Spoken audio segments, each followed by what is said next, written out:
لوگ ایسی باتیں کرتے ہیں آپ کے کیا ہوتے ہیں جو کسی کو کسی سے افضل کہیں کہ حضرت عثمان سے حضرت ابو بکر کو افضل کو، حضرت عمر سے حضرت ابو بکر کو افضل کو، حضرت مولا مرتضیٰ سے ابو بکر صدیق کو افضل کو، تمہارے پاس کون سا ترازو ہے کہ تم افضل کہتے رہتے ہو؟ یہ لوگ بات کرتے ہیں.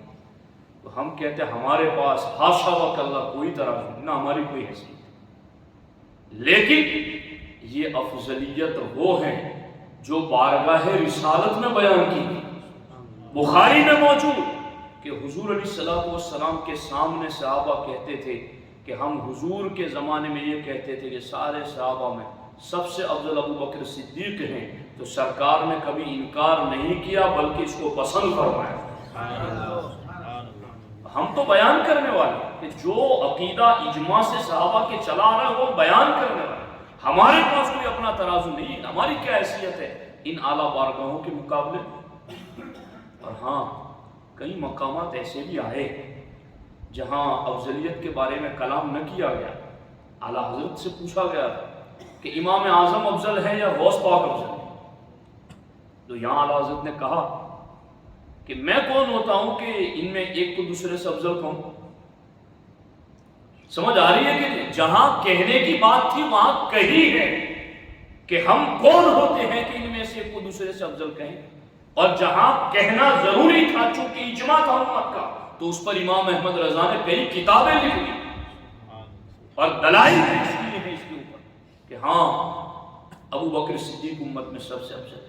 میں وہ بات بھی آپ کو پڑھ کر سنائی دیتا ہوں وسوسات کا خاتمہ ہو سکے کہ وہ کون سا مقام تھا جہاں کے بارے میں امام اہل سنت کی بارگاہ میں سورت گجرات سے سوال گیا تھا. سورت میں عابد سجاد صاحب کل یہ دیکھ رہا تھا کہ آمود سے کوئی اعلیٰ حضرت کی بارگاہ میں سوال گیا ہے یا نہیں، تو مجھے فتح رضویہ شریف میں یہ بھی مل گیا کہ آمود سے ایک شخص نے امام احمد رضا کی بارگاہ میں سوال کیا تھا اور وہ فتح رضویہ میں موجود ہے. تو میں نے کل آپ لوگوں کے گروپ پر بھی رکھا تھا، شاید آپ لوگوں نے دیکھا. یہ بھی شرف کی بات ہے کہ کوئی تھا جو ہمارے زمانے میں ہمارے گاؤں کا تھا جس کا رابطہ امام احمد رضا سے تھا، جو ان کو پہچانتا. یہ بھی خوش قسمتی کی بات ہے. خیر، سورت سے ایک سوال کیا کہ امام اعظم ابو حنیفہ افضل ہے یا شیخ عبد القادر جیلانی.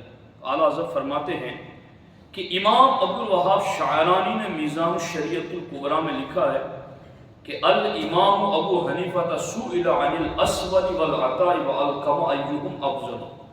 یعنی اعلیٰ حضرت نے جواب دینے سے پہلے ایک ایسی مثال ذکر کی. پوچھا کیا تھا؟ غوث پاک افضل کے امام اعظم افضل.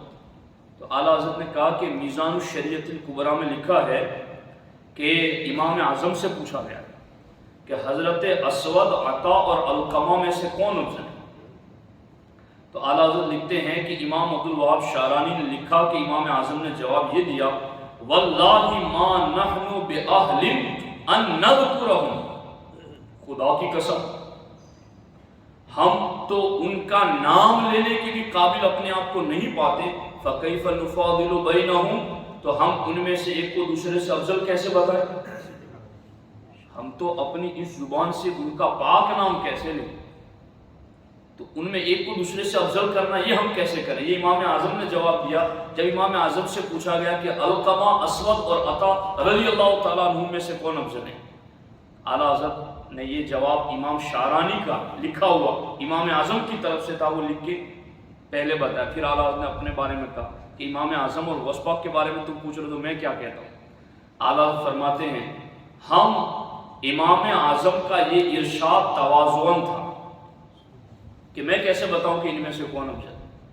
تو امام اعظم کا یہ ارشاد تواضعاً تھا اور یہاں میرا معاملہ اعلیٰ حضرت اپنا کہتا اور یہاں قطعاً حقیقت امر ہے، یعنی سچائی یہی ہے کہ میں ان کا نام لوں بس یہی کافی ہے. مجھ میں ہمت نہیں کہ ان میں سے کس کو افضل کروں.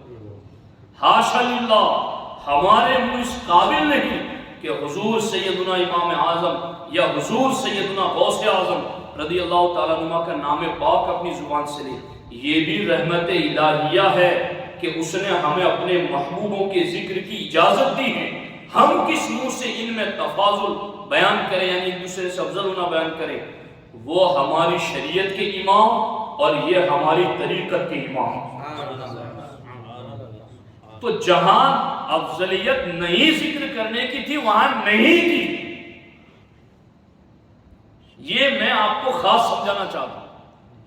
مگر جہاں صحابہ کا اجماع ہو چکا تھا، جہاں پوری امت کا اجماع ہو چکا تھا، تو پھر اس پر سرکار اعلیٰ حضرت نے کتابیں لکھی، اور اس کو ہمارے امام داتا گنج بخش علی حجویری نے اپنی کتاب میں لکھا کہ ابو بکر صدیق نبیوں کے بعد مخلوق میں سب سے افضل ہے۔ اب یہاں میں اور بھی باتیں حضرت امیر معاویہ کے حوالے سے، حضرت امام حسین کے حوالے سے، اور حضرت عمر کا حضرت فاطمہ کی بیٹی سیدہ ام کلثوم کے نکاح کے حوالے سے یہ ساری باتیں پیش کرنا چاہتا تھا، مگر وقت زیادہ ہو چکا ہے، اس پر انشاءاللہ پھر کبھی گفتگو عرض کریں گے۔